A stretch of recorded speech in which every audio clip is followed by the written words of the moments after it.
Qala aleyhissalatu vesselam. Peygamberimiz sallallahu aleyhi ve sellem etti. La tecgalu buyutakum kuburan. Ve la tecgalu qabri iden. Ve sallu aleyye fe inne salatakum tebluğuni haysu kuntum. Yurtlarınızı kabirlerge eğlendirmegiz. Benim kabrimden gil barıp yürü turgan urun yasamagız. Mena salavat eytigiz. Hakikatte koydağına bulsağız da sizin salavatlarınız mena kilip irişir. Peygamberimiz sallallahu aleyhi ve sellem aytti, birinci yurtlarınızı kabirlerge eğlendirmegiz dedi. Yurtlarınızı kabirlerge eğlendirmegizin manası yani yurtlarınızda namaz okuyunuz. Namaz okuyunuz. Sünnet namazı.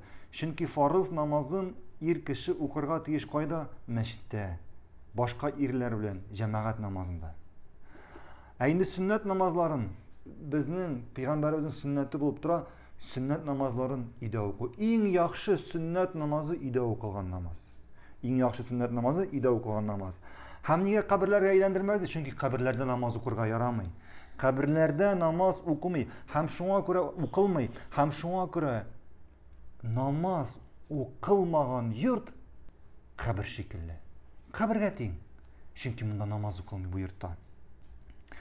Eğer bugün ihtibar itip karasak meşritlerde namaz okugandan soň, köpme kişi farız namazın okugandan soň şundan turup sünnet namazını okuy. Sünnet namazını okuy. Bütün sünnet namazları meşritlerde okuylar. Gacayip, hatta vitr namazlarını da meşritte okuylar. Hatta vitr namazlarını da meşritte okuylar. Bu kişiler ide nini namaz okuysun? Bu kişiler ide nini namaz okuy? Alar ilerinde hatınlarına, balalarına, tuğanlarına nindi örnek koşatar eken. Demek alarının balaları, alarının hatınları, alarının namaz okuğunu bütünlüğü kurmay. Çünkü alar bütün namazların koyda okuylar? Meşritte okuylar. Mine şuşu kişilerden yüreğine sorap karagız. Bor namazlarını meşritte okuyan kişilerden.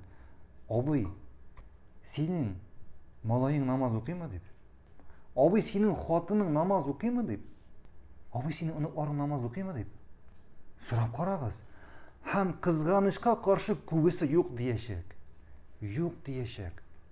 Çünkü alarının kubisinin oilesi namaz okumay. Niçik namaz okusunlar alar? Çünkü alar etilerinin namaz okuganın kurgenleri yok. Etisi bütün namazın koyda okuy, meşitte okuy. Yarar alay. Hem bu kişiler bütün namazları meşitte okuyturan kişiler. Eğer sen farız namazından sonra oturup zikir kıla başlasan, oşulana başlar. Talaşalar senin bilen. Sena turup namaz okura kuşalar. Zikir namazdan sonra oturup zikir yasav. Allah'a zikir kılı. Bu Peygamberimizin sünneti. Emine sen işitilen amel. Farzdan sonra şunda oturup sünnet namazı oku. Bu sünnet değil. Bu sünnet değil. Hem şulay yok, eğer sen farz namazından sonra turup şöp gitsen, şunda da aşınalar. Namazını oku dey. Niye turdun dey, niye gitesin dey. Bizning mezhepte alay tugul dey, bizning mezhepte alay yazılmagan dey. Koyda yazılgan alay dey. Peygamberimiz sallallahu aleyhi ve sellem aytti, yurtlarınızı kabirlerge eğlendirmegiz dedi. Yani yurtlarınızda köbrek namaz okuyunuz. Sünnet namazları. Farz namazından sonra kelgan sünnet namazları. Tüngü namazlar. Hem şulay Peygamberimiz sallallahu aleyhi ve sellem aytti, "Mena dedi salavat aytigiz. Mena salavat aytigiz. Hakikatte koydağına bulsağız da sizin salavatlarınız mena kelip irişir." Hem biz sizinle okuduk. Kim Peygamberimizge bir salavat ayta, Allah'a neçe salavat ayta? 10 salavat ayta. 10 salavat ayta. Hem koydağına bulsağdan senin salavatın Peygamberimizge barıp irişecek. Peygamberimizge barıp irişecek. Peygamberimizge salavat aytır için onun kabrine bara gerek mi? Ha? Yok. Koydağına bulsağız da sizin salavatlarınız mena irişecek dedi Peygamberimiz. Hem şulay bu hadiste Peygamberimiz aytdı, menin kabrimden dedi. Kelip yeri turgan urun yasamagız. Peygamberimizin kabrine bar üçün gene yolga çıkarga yarayma? Yok. Peygamberimizin kabrine bar üçün gene yolga çıkarga yaramıyor. Hem indi kişi Medine'ye gideyken Peygamberimizin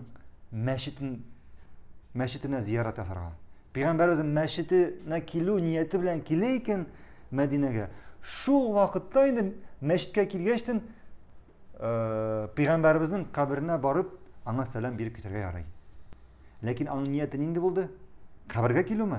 Yok. Onun niyeti buldu Peygamberimizin meşitine kilo. Hem şunda kilge şimdi Peygamberimizin meşitine kilge şimdi Peygamberimizin kabri kırığından gidip Peygamberimizge selam berip kitirge yarayı. Allahu alem.